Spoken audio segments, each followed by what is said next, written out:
Alright, what's up? This is Nick. This is Ethan. This is MetalSquidTheater. Indeed. Welcome back, Nick. Yeah, thank you. It's been a while other than the review I just did, but back to normal reviews. I've been busy lately. So let's get to it. I chose to review Black Sabbath's first album, Black Sabbath, because it's another random review day, and it's just, I don't know, it's what I've been in the mood for recently. I have it in CD and in vinyl. Anyways, so one thing that I love about it, and loved instantly, was how scary the first song sounds, Black Sabbath. It's the first metal song ever.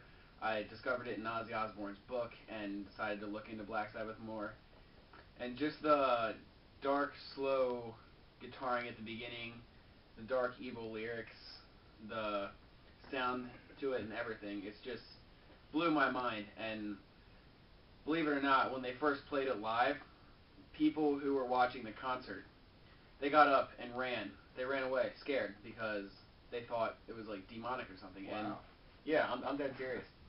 And they got these chords from the 1500s, when if they'd ever play them in a church service, people ran away thinking the devil would come out from behind the piano.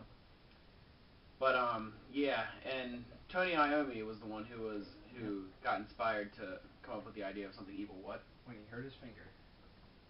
Well, kind of, but he wanted to do something scary and evil because this is when horror movies were starting, and he thought, well, if they can do it, why can't we make some money off of it?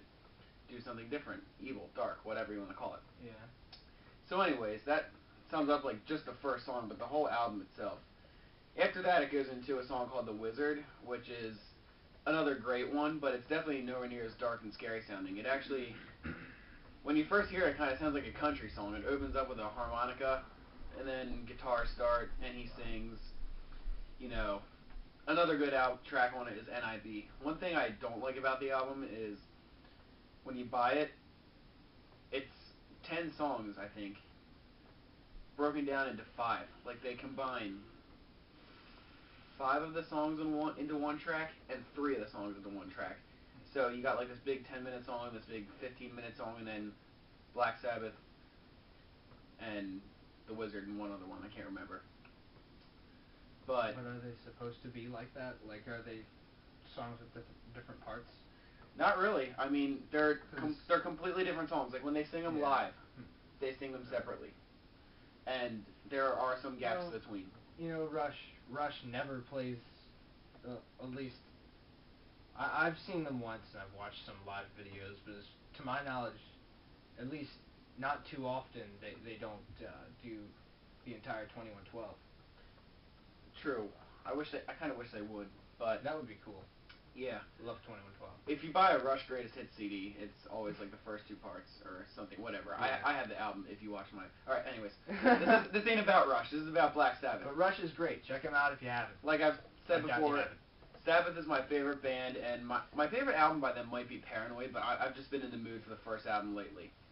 But if you like slower tempo, not so heavy metal, you would definitely like this. I'm sure most of you, if you're into heavy metal, have heard of it. It's very popular in the metal industry. It was the first one ever, and everything like that. But to rate it, I'd give it probably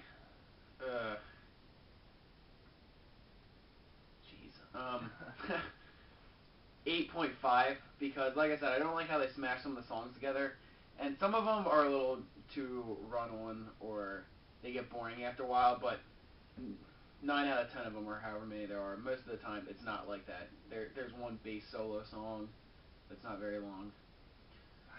So yeah, please give your undivided attention to the man right here. Hello. I hope you haven't gotten tired of my voice yet from that really long review I did, and I was told it was kind of quiet, and I kind of said and like too much, and I'm sorry. Speaking of quiet, you should speak up now. So, anyway, today I'm going to review the brand new album by the Acacia strain called Death is the Only Mortal. So, I'm kind of rusty on the track names, so forgive me for that, but I'll try to do the best I can. The Acacia Strain is a band I haven't been into for very long. It was when I heard their new song from this album, Victims of the Cave, that's when I really started paying attention to them. And so I listened to their material. I really liked it. I mean, I'd call them deathcore. They're very crushing and heavy and groovy and just angry and hateful. And it's fantastic. It's brutal, but it's not boring. It's not repetitive. It's not all this breakdowns. There's actually riffing, and it's pretty fantastic. And the vocals are great, just in this band consistently. But now to talk about the album itself. I like it. It's probably their heaviest album. It's very slow and just crushing, while their other albums had some speed to them. This is just like boom, like there's really down-tuned guitars with strings that jiggle, you know. You can hear those things. It's crazy how heavy this is. And it's a really good album. I think, forgive me again, I'm really rusty on the track names, but I have to say my favorite track so far is called the Chambered Nautilus or something like that. I'm gonna have to look at this again to figure it out, but that's a standout track for me. And the track Victims of the Cave reminds me of Nile.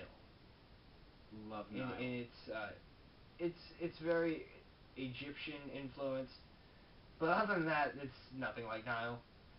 It just kind of reminded me of Nile, but deathcore version of Nile. Yeah.